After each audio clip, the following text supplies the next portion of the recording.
প্রতি বছর মে মাসের দ্বিতীয় রবিবার গোটা পৃথিবী জুড়ে পালিত হয়ে থাকে মাদার্স ডে। তো আমিও একটু ছোট করে সেলিব্রেশন করেছিলাম বাড়িতে। একটা কেক এনে মাকে দিয়ে কাটিয়েছিলাম এবং একটা গিফটও দিয়েছিলাম।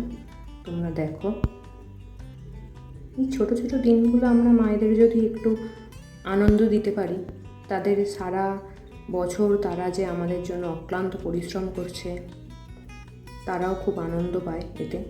এই শাড়িটা আমি মাকে দিয়েছি এবছর।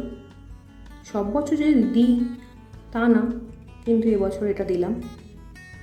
তোমরা একটু দেখে বলো কেমন হয়েছে।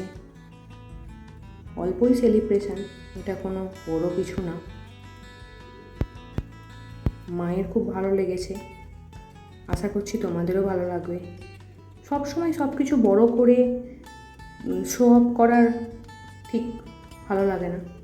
কিছু কিছু সময় ছোটো ছোটো খাটো সেলিব্রেশনও খুব ভালো লাগে।